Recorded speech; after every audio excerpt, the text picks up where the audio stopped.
It's now a little more than 7 years ago that the PlayStation 4 was revealed in New York, and while we already know the existence of the PlayStation 5 and some features that Sony briefly touched on during the CES presentation, we are still waiting for that major blowout. The rumors are not stopping though, and a ton of interesting things actually happened recently that give us a better idea of what the strategy for Sony will be, including how the PlayStation 5 lineup will already be bigger than we saw with the PS4 at launch. So a lot to talk about, let's get into it. A like on the video would be super appreciated, and let's go. Ed Boon, one of the big boys behind Mortal Kombat and Injustice, asked his Twitter followers what the most important thing for them is regarding next-gen consoles, and the results are pretty interesting.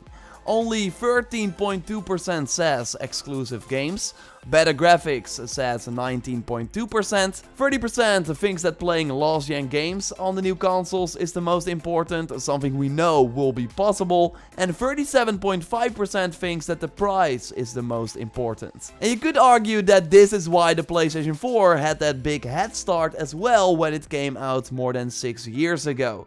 $399 versus $499 for the Xbox One, while the Xbox One was less powerful too. We now got some substantial rumors regarding Sony's plans for the price and how they might once again be selling the console at a loss, but for a longer time maybe than before. In May 2014, so 6 months after the console came out, Sony already confirmed that the PS4 was profitable on a hardware level. Something that was not the case at the launch of the console, with the production cost being around the $380 per unit, and again it was being sold for $20 more, and they of course still have shippings, the retailers take a cut as well. So now according to Bloomberg, the PlayStation 5 console cost will be around the $450 per unit to manufacture.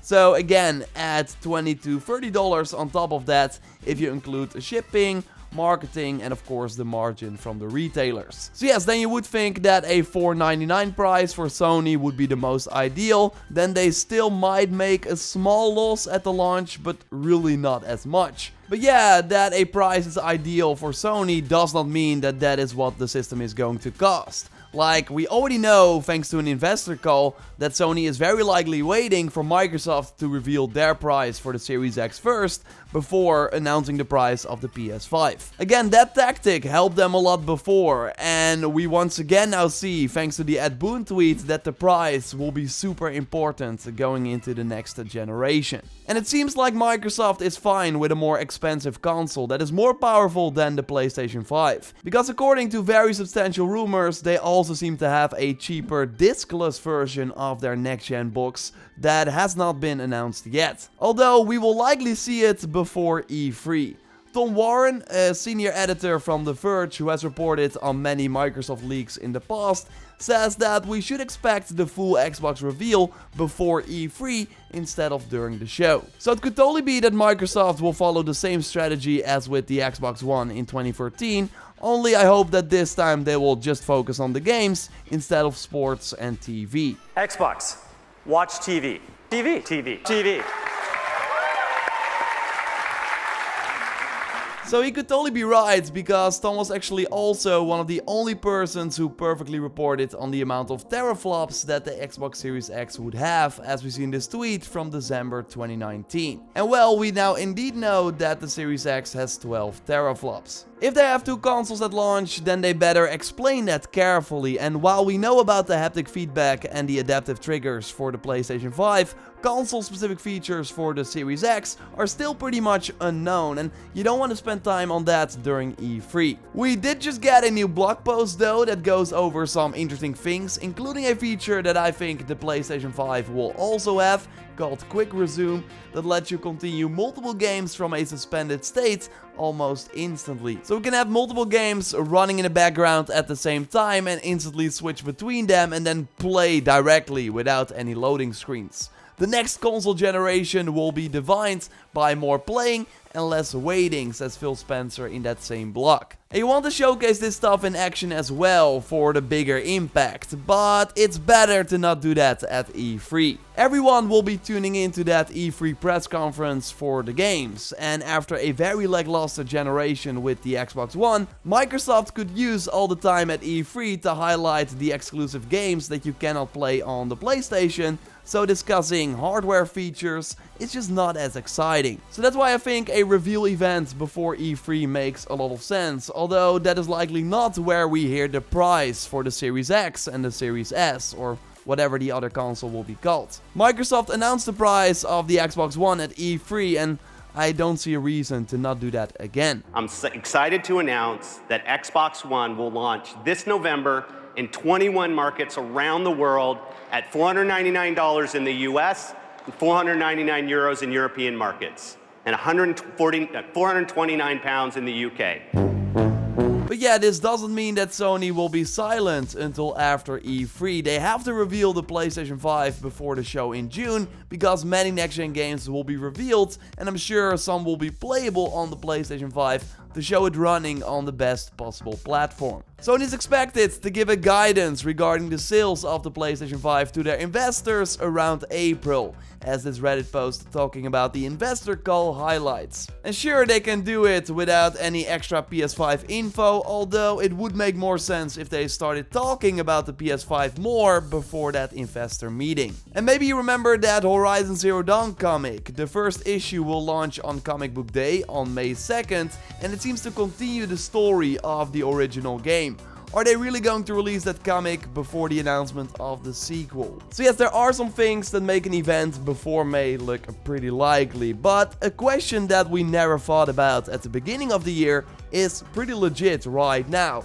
Will it be a physical event? Will Sony, just like for the PS4, fly people out to a location to watch a show and then have a hands-on ready afterwards? It seems less likely because Sony just cancelled their presence for 2 big upcoming shows. PAX East, that is in a couple of days. They had The Last of Us Part 2 playable there for the first time for public, but yeah, aren't attending now anymore because of the coronavirus. And now they also announced that they will not be attending GDC, the Game Developers Conference, in March because of that same reason. And sure, safety first, always. If they feel that the chance that something will happen is too big, then don't risk it. But yeah, it would be weird if they skipped these 2 shows and then invited everyone for a PlayStation 5 reveal event a few weeks later, right? Sure, it's smaller than a big convention for tens of thousands of people, but still. That's why I think a maybe state of play style of thing for the PS5 makes more sense than ever. Sony also pulled out of the Mobile World Congress 2020, and that congress was even cancelled altogether. But they still did a press conference on YouTube with no people in the audience, but it was still very similar to what they would normally do. So again, I think a state of play is possible, or they could follow Sony Mobile and also do a stage show with multiple presenters, but just no one in the audience. I can see it happen if the coronavirus is still a big issue in the coming months, and that could totally be the case for sure. The coronavirus outbreak has no impact so far on preparations for the PlayStation 5 production, sources from Bloomberg said. And they also confirmed that Sony plans to release a new version of the PlayStation VR headset after the PlayStation 5 goes on sale.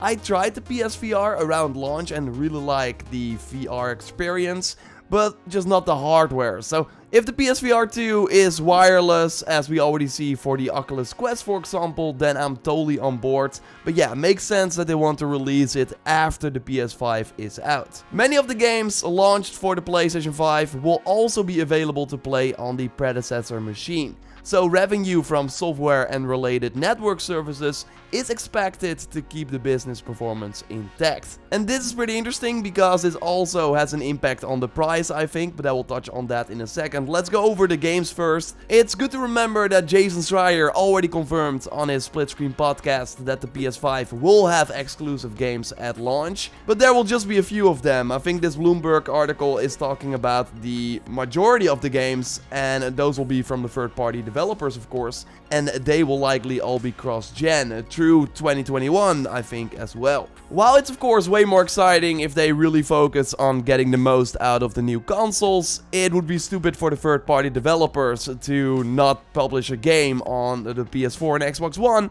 that of course has a way bigger install base. Ubisoft already confirmed that their upcoming lineup will be cross-gen, and we now learned that Rainbow Six Siege will also be available for the PS5 and the next Xbox at the launch of those systems. And I totally think that this will be the case for more ongoing games like Destiny 2, Apex Legends and Fortnite, of course. And then we are of course talking about enhanced versions made for the new consoles, because the consoles are of course also backwards compatible, meaning that we already have a ton of games to play on the system when it comes out, way more than we saw with the PS4 and Xbox One. Going back to that Bloomberg article and this sentence, so revenue from software and related network services is expected to keep the business performance intact. And this is also really important to remember when thinking about the price of the console. During CES we learned that Sony has 38.8 million people paying for PS Plus per month. Something that was not the case, of course,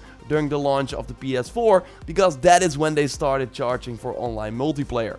Also, digital sales are constantly rising. This graph from EA shows that in the final quarter of 2019, they made $1.1 billion from digital net revenue, and in 2018 it was 908 million. So a huge increase and a pretty significant difference compared to packaged goods. And publishers and Sony and Microsoft of course make more money from games being sold digitally because the shipping and the retailers are cut out. So going into the next generation, it will be even more important for Sony and Microsoft to keep people in their ecosystem so that they are also paying for their services. So that's why they might want to take more of a loss on the consoles than before. Because once a person buys a PS5 or Series X, they are basically locked into that ecosystem for multiple years and then will pay for PS Plus or Xbox Game Pass, etc. So even if $4.99 is ideal for Sony so they don't lose a lot of money, I would not be surprised if Sony at least goes lower than that, because they can now make up for it with revenue from other sources. $4.50 is a weird price though for a console.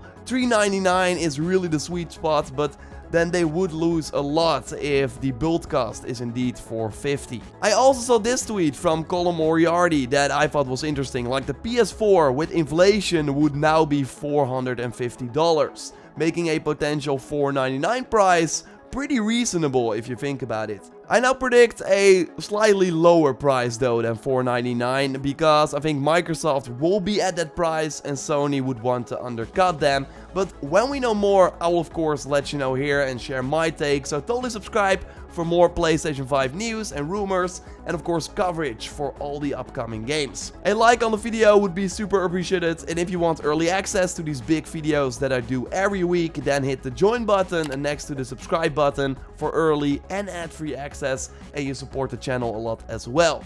Check out my previous video on recent rumors and news regarding the new God of War, and I will speak to you next time. Goodbye!